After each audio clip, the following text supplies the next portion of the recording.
ladies, anyone in between, I welcome you all. Today, we'll be talking about the old versus the new SaltX. A lot of changes going on over here. Gen 1, current production still available, $299 in both sizes, 4 and 6,000. Changed from the gray wind grip fish scale to all black EVA. Cleaned up the gearing a little bit. $299. The sealing is adequate. Not quite Van Staal level, but she can handle splashes and she doesn't really fall apart in the sand. SaltX 2, much improved. I would say through testing of the prototypes that these will hang with a Van Staal VSX, not just a VR, but a VSX. If you come in tighter, Aaron, I'll go over some of the changes since you last saw me talk about these at ICAST. Do a little duck call. Titanium bale wire, increased the diameter since you saw the prototype at ICAST. Sealing resistance has increased slightly. So now, if you pick up the rail, turn the handle, that's not grease or lubricant causing that sluggishness. It's the restrictive, tight sealing at all the entry points. If you look underneath the rotor, before you'd be able to see that top seal, we chamfered and contoured that little plunger down there, so that way it can take advantage of centrifugal force. When you turn the handle and the rotor turns, water will be ejected outward away from the seal along with sand and debris. Underneath here, if you recall back in ICAST, I showed you the clutch module, which is a redundant clutch seal. That still remains with the additional redundant under the rotor seal. So there's 2 seals before you even get close to the clutch. Nobody else in the industry has done that. The piston bale design, male and female, sealed. First in the industry was sealed bale pivot, sealed line roller bearing, no place for sand or debris to get stuck in the line roll and rub against and chafe your braid.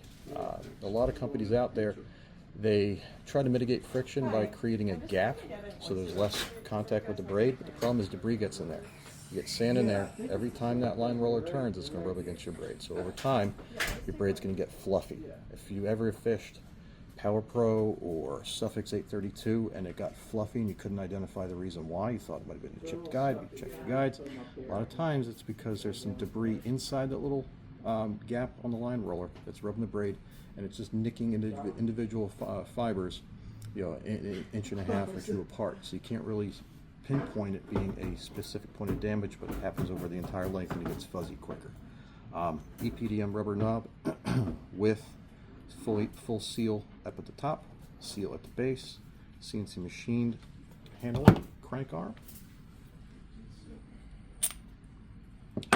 double lip seal at the handle entry point. No real way for debris and sand to get through here other than from underneath, but it's not open, so it does a good job shielding the sand and open stuff to get in. A lot of area for sand and water to flow underneath the rotor. So if you get sand underneath or water underneath, there's nothing really catch it. So you can see there's a lot of open space down here for water to flow through. So if you do get some sand under there, and if you do want to dunk it and grind the sand out, you don't get that grindy sensation that you do with the other machine aluminum reels. Once again, titanium bale arm, solid titanium, not that bendy nitinol stuff, just solid titanium along with the main shaft. And the spoolet, serviceable titanium. It's black titanium nitride as the coating, so it's super hard. Good luck even polishing it off or sanding it off.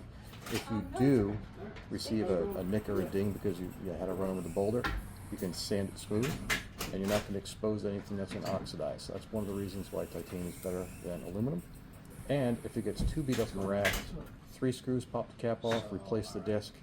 Parts will be available, as we've been assured, and it's a really well thought out spinning reel design. Stainless steel drive gear, stainless steel pinion, fully sealed redundant clutch, CNC machined aluminum oscillation gear, all ball bearings supported, and all for a price, what are these, $429.99 for the 6,000, $399 for the 4,000, $399 for the 3,000. I bought this the other day. Elias Fishing is visiting the shop, so he's out kayaking and he's starting to beat up the reel just to see how it performs. As soon as he gets back and gives me his updates, I'm going to fish it for a little bit, and I'm going to tear it down too.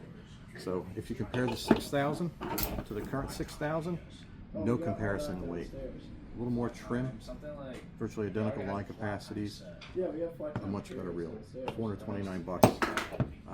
There might be a new king in town for that. Sealed saltwater reel, surf market, sealed saltwater boat market.